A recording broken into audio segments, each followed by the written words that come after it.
morning and enroll to all my majestic guides of success, educators and my dear friends. I would like to start with a question. Do you guys know education qualifications are some of the most successful people of these centuries like Marksheet, Sachin Tendulkar, Michael Faraday and Lata Mangeshkar? You will be surprised to know Marksheet was an average student during his school days. But who knew at that point of time that he would go on to become world's youngest self-made billionaire at the age of just 23 years? Sachin Tendulkar could only complete his education up to 12th standard to make his international debut for India at the age of 16 years. And we all know, rest is history. Michael Faraday could not even get the primary schooling education. He was a bookbinder. He used to read same books again and again while doing his job and went on to discover the principles of electromagnetic induction. Lata Mangeshkar could not even get in the primary schooling, but she was enough brave to follow her heart and passion towards the music, and she became our very own, the queen of melody. So, what I am trying to convey, that your result or your marksheet will not define your future, that in life you will be successful or not. Quoted some wise words of Albert Einstein. Everybody is a genius. But if you judge a fish by its ability of climbing a tree, then it lives its whole life believing that it's a stupid. From nursery class to the last level, we are bombarded with the exam pressure, don't we? In the whole span of learning in schools and colleges, we are pressurized and trained to gain the highest marks. The healthy competition of education system turns into the aggressive competition and pressurize ourselves to beat others and win.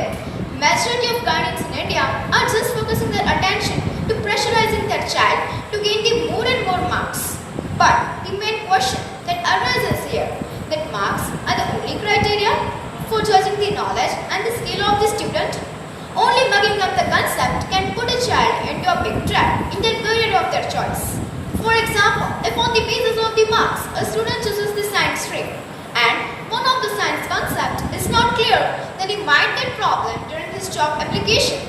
You may get good marks in your exam and best college of your dream, where you can happily pursue everything that you wanted to make for a better career.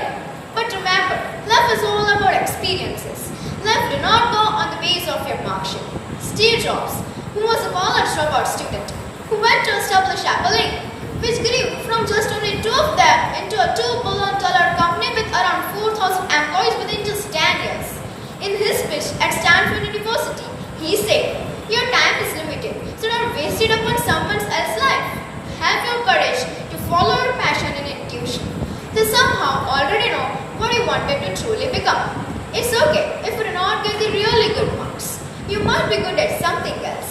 Don't choose your faculty on the basis of your mark sheet, but know yourself, know your interest, and your faith in what you are doing." As wisely said, education is what remains after one has forgotten what is learned in school. In the words of our former president, Dr. APJ Abdul Kalam, man needs his difficulties because they are necessary to enjoy the success.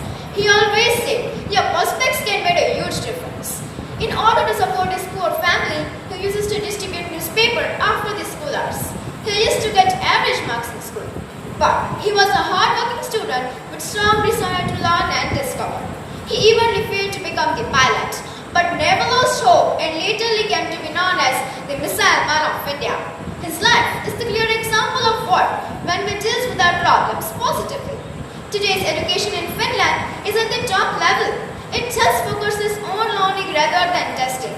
This is the reason why every year more than 1,500 representatives from almost 56 countries are coming to learn its educational system. But at the same time, we also observe there is a very hard and huge competition in the whole world for a child to set up its career, which builds an extra pressure on them by their parents, tutors, and even by the society. India is the country which has gifted the world with the great universities like Nalanda and Takshashila. Today, if we see the positive changes which have been implemented in the educational system, we can realize our government and society is taking some strong steps to develop new innovative method in new youth. The best example is today's allocation topic, in which we all have participated with full enthusiasm, even though exams are just few days left. Even if we talk about our new education policy 2020, instead of traditional content, heavy and rote learning approach should it and emphasizes on holistic view. It's created on the basis of multidisciplinary curriculum which includes humanities, sports, fitness, different languages, different cultures, different skills development and many more in addition to science and math. All the skills are surely going to help all the students to develop their career path with positive results. Lastly, I would like to conclude saying your mark sheet is just a piece of a paper. It can't be greater than your talent.